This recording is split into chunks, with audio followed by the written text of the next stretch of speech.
E aí galera, aqui é o Grande Mestre Evandro Barbosa e nesse vídeo eu vou analisar mais uma partida da série das minhas melhores partidas. A partida que eu vou analisar hoje é uma partida bem complicada, partida cheia de sacrifícios, partida que eu joguei de brancas contra o Grande Mestre Alan Pichot.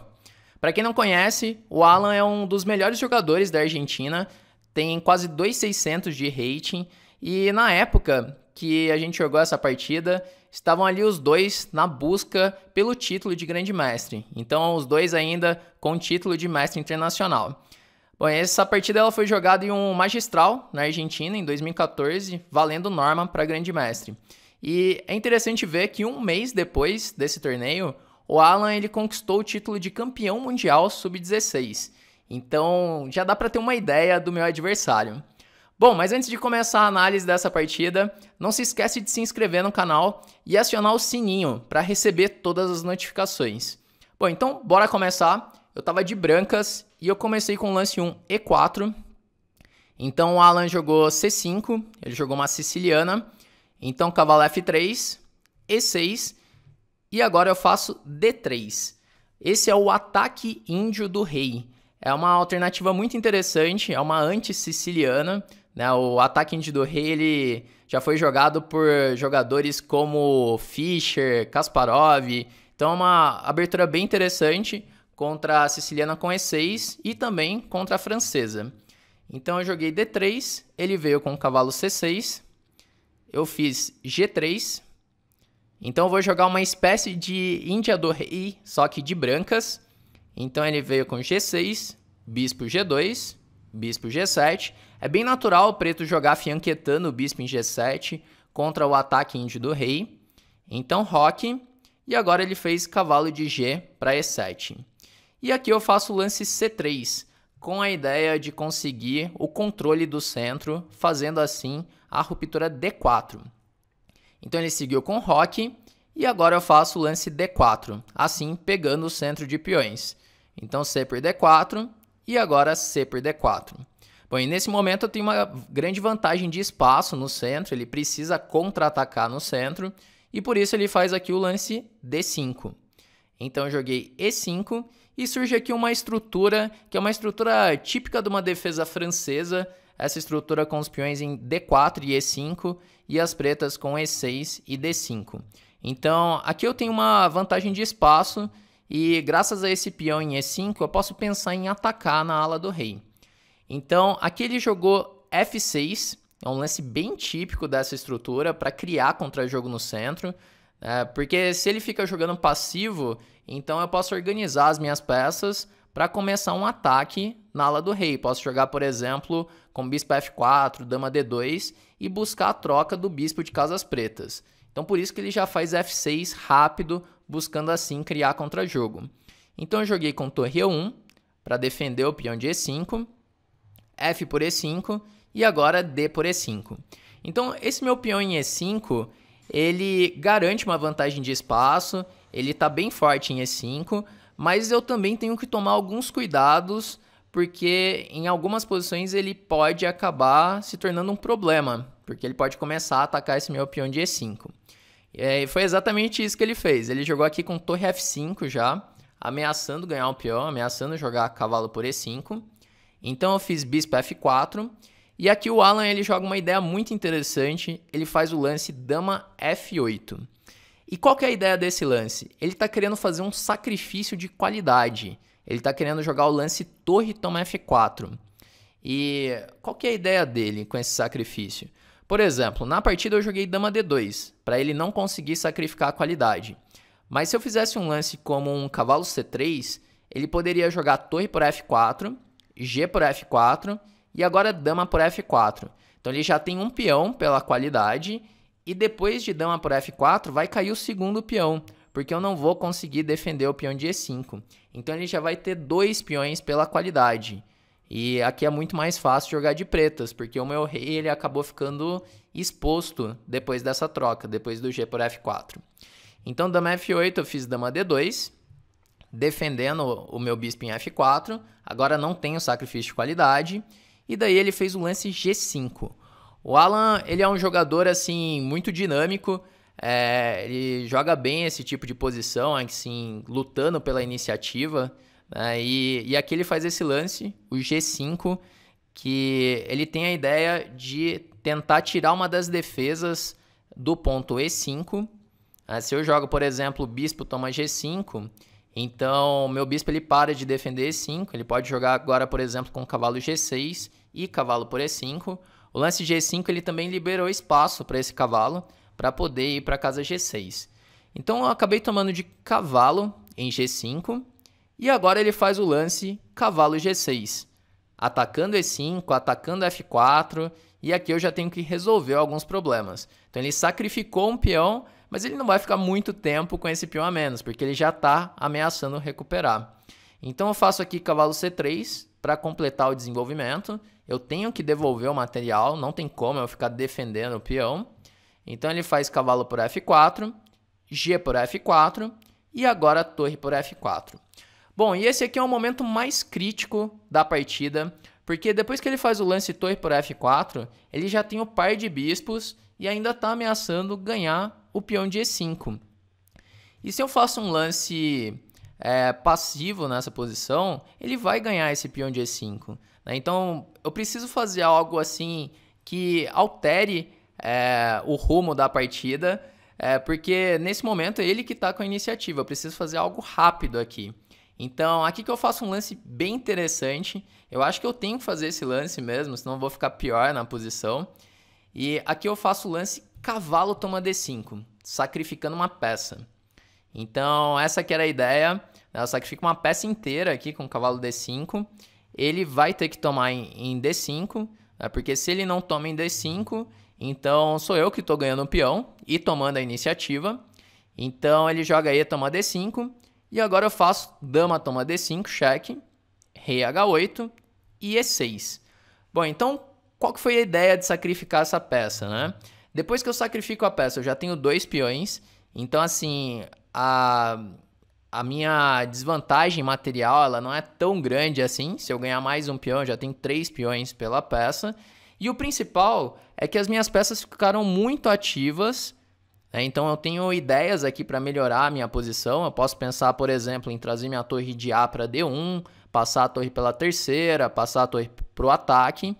E o mais importante, ele não consegue usar a peça que ele tem a mais. Porque nesse momento, a torre de A8 e o bispo de C8 não jogam. O meu peão ali em E6 ele acaba impedindo o desenvolvimento desse bispo. Então, nesse momento, eu tenho compensação pela peça sacrificada. Então, o que eu fiz aqui foi um sacrifício posicional, um sacrifício a longo prazo. Então, durante vários lances, eu vou ter uma compensação por essa peça sacrificada. Bom, então aqui, depois de E6, ele jogou dama E7, bloqueando o meu peão passado de E. Eu segui com torre de A D1. Então, aqui já fica mais claro o tanto que as minhas peças ficaram ativas. Ele jogou aqui com H6. Aqui no caso de rei G8, então eu posso jogar com bispo H3, assim defendendo o meu peão de E6, que esse peão está bem forte, e de repente pensando em jogar com rei H1 e torre G1. É uma ideia que pode ser interessante aqui.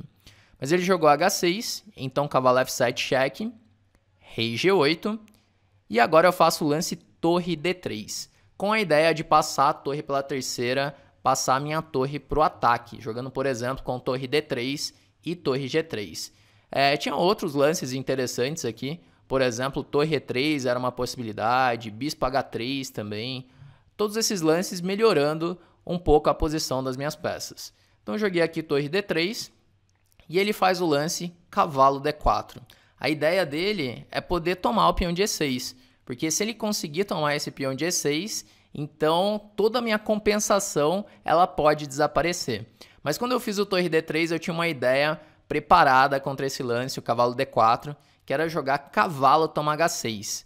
A ideia desse lance é que se agora ele faz bispo toma H6, então eu posso jogar torre toma D4. A ideia do cavalo H6 é desviar o bispo. E depois de torre D4, dama D4, eu já tenho aqui 3 peões pela peça e o rei dele está muito aberto. E não dá certo ele tomar o peão de E6 agora, porque eu posso jogar simplesmente torre por E6. e se dama por E6, bispo D5, assim cravando a dama. Então depois de cavalo H6, ele jogou rei F8, e acontece que agora eu tô com várias peças atacadas aqui. Ele tá ameaçando tomar em E6, ele tá ameaçando tomar em H6, e para ter feito o cavalo por H6, eu já tinha que ter visto o que fazer agora, né? E aqui que vem uma ideia bem legal, um lance bem forte, que é o lance torre toma D4. Agora eu sacrifico uma qualidade com torre por D4 e vai entrar numa variante bem forçada agora que eu vou conseguir vantagem, né? Outra alternativa interessante, esse eu não vi durante a partida, era jogar torre E5. Esse aqui era um lance bem difícil, um lance bem criativo esse. A ideia do torre E5 sacrificando a qualidade é que depois de bispo toma E5, dama toma E5, o branco também tem várias ameaças aqui. Tem a ameaça de jogar dama H8, dando mate, tem a ameaça de dama F4, tem a ameaça de tomar em D4 também. Então não era um lance bem forte esse aqui, o torre E5. Mas eu acabei jogando um torre por D4, que também é um lance bom. E aqui acontece o seguinte, ele pode tomar de bispo em D4 ou pode tomar então de torre em D4. Na partida ele jogou bispo toma D4. Se ele faz aqui torre por D4, então vem dama F3 cheque. E daí, por exemplo, bispo F6 e agora cavalo F5. Essa que era a minha ideia, que agora eu dou um duplo, né, atacando aí a dama e a torre ao mesmo tempo. E quando tirar a dama para B4, eu posso jogar com E7. Ele não pode jogar agora rei E8, porque eu tenho dama H5 e vou promover. E então ele vai ter que sacrificar a peça, jogando bispo E7. E agora eu tenho cavalo toma D4, cheque. Eu dou assim um ataque descoberto, recuperando assim todo o material e ficando com 2 peões a mais e ataque. Então e aqui o ataque ele vai ser um ataque decisivo já. Bom, e aqui depois do lance torre por D4, ele seguiu com bispo toma D4 e eu faço o mesmo cavalo F5. Bom, e aí tem muitas complicações aqui nessa posição depois do cavalo F5. Na partida ele jogou torre por F5, devolvendo assim a qualidade. Mas se ele joga, por exemplo, com bispo por F2, então eu posso jogar rei H1, ele continua com a dama atacada. E o detalhe é que sempre que ele tirar a dama, eu posso jogar com E7 cheque. E eu vou conseguir promover esse peão de E. Então, aqui, por exemplo, bispo F2, rei H1, ele poderia jogar bispo E1, assim sacrificando a dama. Cavalo E7, rei E7, dama G5 cheque. Torre F6, e aqui ele tem 2 torres e 2 bispos, né? Eu tenho dama e bispo. Mas acontece que o rei dele está muito aberto. E durante a partida eu vi uma variante muito legal, que depois de torre F6 eu posso jogar dama G7, rei E6, bispo H3, é uma variante toda forçada, rei E5, dama C7, rei D4, bispo por C8, e agora ele tem que jogar torre por C8, dama por C8, e aqui eu tenho dama contra 2 peças, né, torre e bispo, e o rei dele ainda está todo aberto, aqui eu vou conseguir ganhar essa posição. Mas para sacrificar, fazer aqueles sacrifícios antes, eu tive que ver toda essa variante do bispo F2, né, que é uma variante longa. Apesar de ser uma variante toda forçada, é uma variante bem longa. E assim, quando é uma variante muito forçada, assim, os lances do seu adversário são forçados, acaba ficando um pouco mais fácil de ver. Mas, de qualquer maneira, são muitos lances ali na frente, né? Bom, mas aí cavalo F5... Ele jogou torre por F5. O lance mais forte era bispo toma E6, né, que eu nem sonhei durante a partida. Ele também não chegou a ver esse lance. Torre por E6 e agora dama C7. Na verdade, ele considerou, sim, esse lance, o bispo toma E6. Só que tinha um problema. Na verdade, o lance que a gente não considerou foi o dama C7 agora, que é um lance de computador. Mas depois de torre por E6, ele tinha pensado em dama D8. Só que dama D8 tem um lance muito bonito aqui, que é torre E8, sacrificando a torre. E daí, se ele toma de dama, então dá para jogar dama D6 cheque, rei G8, bispo D5, aí dama F7 forçado, porque se jogar rei H8 tem dama H6 dando mate, bispo D5, dama F7, dama G6, e daí quando jogar rei H8, então bispo por F7 ganhando. E a outra ideia, torre E8, se jogar rei por E8...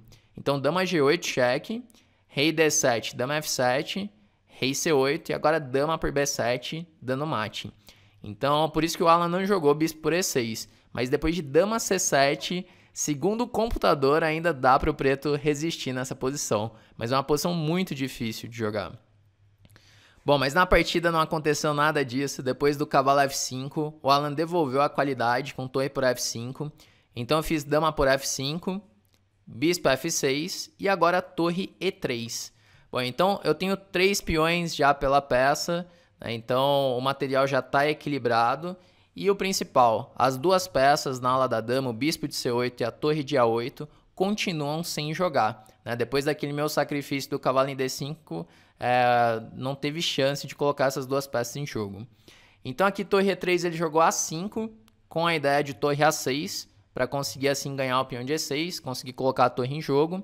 Eu fiz bispo D5 defendendo o peão de E6, torre A6 e agora torre F3. Ameacei dama por F3, dama G7, torre G3, dama E7 e aqui eu faço torre G6 ameaçando já a torre por F6. E aqui eu vou ganhar mais material, aqui eu vou ganhar uma peça, e aqui o Alan ele já abandonou, porque não tem como o preto ele se defender. Bom, então partida muito interessante é essa, cheia de complicações. O tema principal ali é o sacrifício da peça, o sacrifício a longo prazo, né? Então quando você for fazer esse tipo de sacrifício, é importante avaliar se tem como evoluir na posição, se tem como melhorar as peças, e se o seu adversário ele consegue usar o material que ele tem a mais. Nesse caso, a peça a mais que ele tinha, ele nunca conseguiu colocar em jogo. Bom, então, essa partida que eu queria te mostrar nesse vídeo de hoje. Se você curtiu, já deixa o seu like aqui. E vamos encerrar por aqui e até o próximo.